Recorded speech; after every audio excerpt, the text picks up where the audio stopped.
স্টেডিয়ামে নেমেই আকাশ দেখে যেন একটু হলেও মন খারাপ হয়ে গেল মুশফিকুর রহিমের। শ্রীলঙ্কার আবহাওয়া নিয়ে আসলে আগে থেকেই প্রেডিক্ট করা খুবই কঠিন। আজও তেমনটাই ছিল।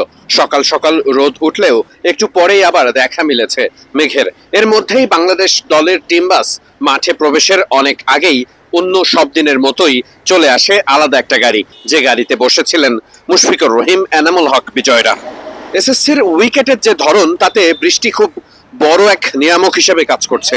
গতদিনেও বৃষ্টির পরে খুব স্বাভাবিকভাবেই উইকেটের ধরন অনেকটাই বদলে যায়। বাংলাদেশের ব্যাটসম্যানদের জন্য রান করাটা বেশ কঠিন মনে হচ্ছিল। উইকেটও গিয়েছে দ্রুত। উইকেটের প্যাটার্ন অনুসারে 260 কিংবা 70 রানকেই যথেষ্ট মনে করেছেন, এমনটাই উত্তর দিয়ে গেছেন সাদমানও। খুব স্বাভাবিকভাবেই তাই টেস্টের আজকের দিনের খেলার প্রতি নজর আছে সবার।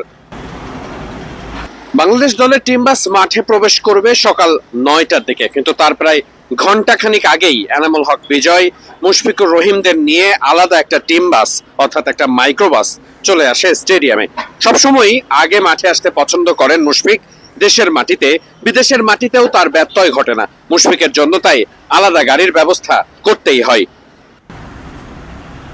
ঠিক যেমনটা দেখছেন, মুশফিকুর রহিমের সাথে দলের সাথে থাকা যে স্টাফ সদস্যরা রয়েছেন তারাও চলে এসেছেন, কারণ আগে ভাগেই প্রস্তুতি নেওয়ার ব্যাপারটা বেশ ভালোই সেরে নেওয়া যায়। মুশফিকুর রহিম হাতে একটা টাওয়েলের মতো আর বোতল, নেমেই আকাশের দিকে তাকালেন। খুব স্বাভাবিকভাবেই আকাশের যে অবস্থা, তাতে করে মুশফিকুর রহিম নিশ্চিত করেই একটু চিন্তিত হতেই পারেন।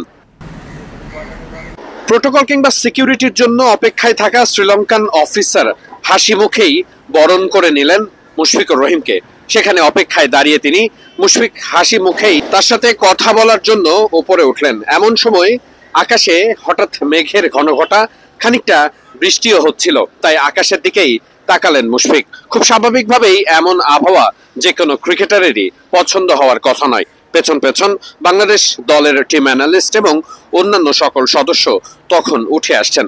ড্রেসিং রুমে ওঠার আগে ঠিক এই জায়গাটাতে সবার ছবি লাগানো থাকে, হয়তোবা দাঁড়িয়ে সেটাই দেখছিলেন। ছবিতে নিজের চেহারা আসলে কেমন দেখায়। বাংলাদেশ দলের ড্রেসিং রুম বাম সাইডে আর শ্রীলঙ্কান দলের ড্রেসিং রুম ডান সাইডে। এখন পর্যন্ত এটাই ছিল আপডেট।